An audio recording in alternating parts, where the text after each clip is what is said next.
Okay, probability and circular permutations. Now, previously we looked at arranging 6 people to stand in a line. So our 6 people could stand in any of those places. So if the first person decided to stand here, so this is number 1,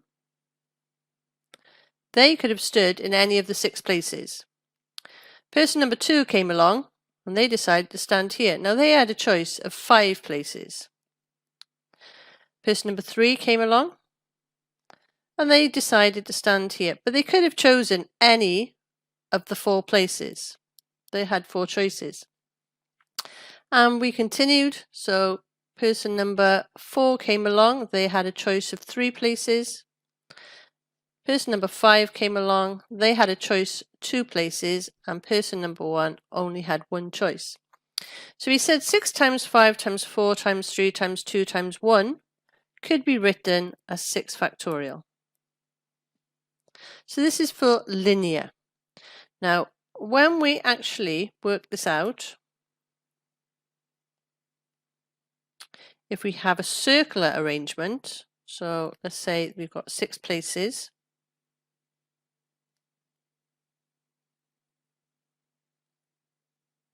So here's our 6 places.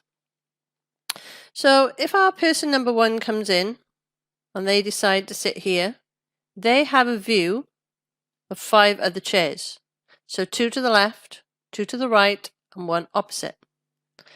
Now this person may change their mind. Now they may decide to sit over here.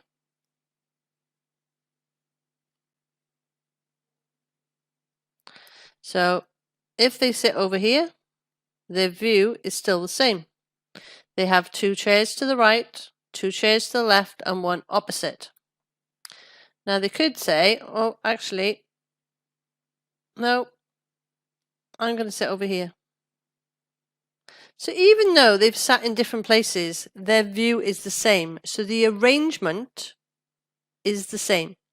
So this person number 1 only actually has 1 choice, 1 place to sit. Now, the second person comes along and they can choose any of the 5 seats. Okay, so they have 5 choices. Because wherever they sit, their view is going to be different. If they sit here, they've got a person to their left. If they didn't sit there, if they decided, if we can delete that. Okay. So if that person said, actually, I'm going to sit here, they would have a different combination because they have an empty seat left and then they have a person opposite or to the left.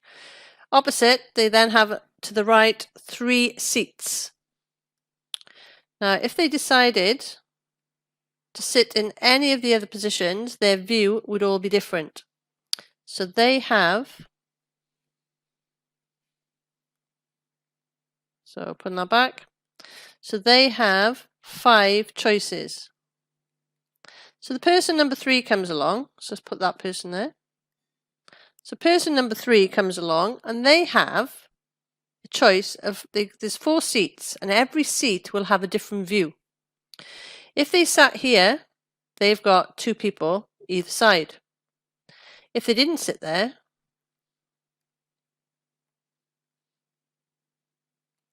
if they sat over here, they've got a different view. Empty seats to their left and an empty seat opposite, and 2 different people. So they would have, so 1, 2, 3, they have 4 choices. The next person comes along and they can sit in any of the remaining 3 positions and have a different view. So let's put the next person by here. So they have 3 choices. The next person comes along and sits here. So person number 5 would have 2 choices. And then person number 6 has 1 choice. So if we multiply this together, 5 times 4 times 3 times 2 times 1, this is the same as 5 factorial. So when we have a circular permutation, if we've got 6 people, we're going to be minusing 1. So it will be 5 factorial, 1 less combination. So let's have a look at an example. Okay, so we have some jewelry. So the jewelry, we have 7 charms. And we are going to place these 7 charms on a bracelet. So the combination of placing the 7 charms on the bracelet. So we need to see what the possibility will be. So if we have 7 charms, this is going to be 7 minus 1 factorial, which is 6 factorial.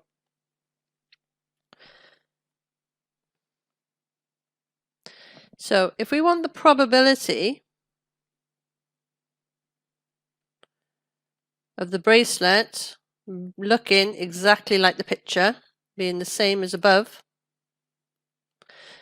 so this is going to be 1 divided by 6 factorial. And if we work that out, this is going to be 1 over 720.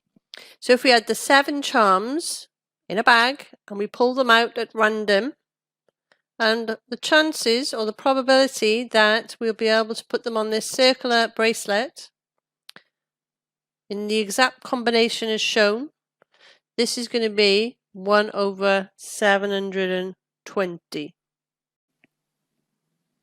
Okay, so the dining problem, we have 4 people and they're going to be sitting in a restaurant. Now we're looking at what are the chances or the probability that this person sitting in front of the window is going to be paying the bill. So because we have a fixed reference point, if we looked at this problem, this person could sit in any of the 4 places and he would have a different view. So there's 4 choices. So this is it's going to be 4 factorial. Now, the probability or the chances are this person sitting in front of the window. This would be like we did with the linear. This person would sit in this position number 1. The other 3 people could be sitting in any place at random. So this is going to be 4 minus 1. And this will be 3. So they have 3 choices, which is 3 factorial. So this is going to be, to find the probability, 3 factorial over 4 factorial. And if we work this out, okay, this would be 3 factorial over 4 times 3 factorial. And we can cancel the 3's. So this would be a quarter. So the chances or probability that the person sitting in front of the window is going to be our bill payer is going to be 1 out of 4.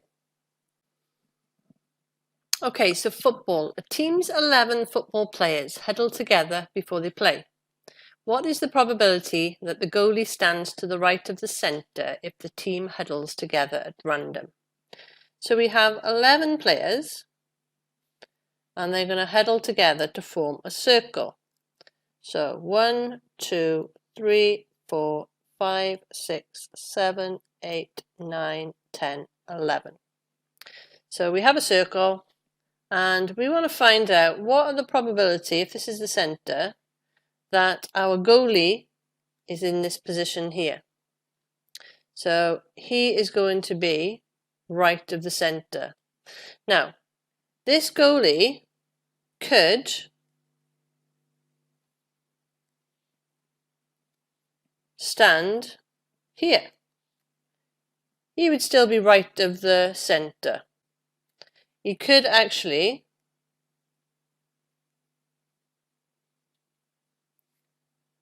stand over here. If he's facing the other way, he's still right of the centre. So he's only got one possible choice. So the rest of the players have a choice of the other 10 places. So it's going to be 11 minus 1 factorial. So this is 10 factorial. So this is the possible choices because we're in a circle. But the other 9 players can stand anywhere in that circle.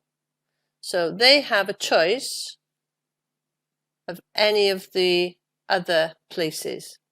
So they're going to have a choice of 9 factorial. So the probability of the goalie standing to the left, or was it to the right of the centre, sorry, right of the centre. So this is going to be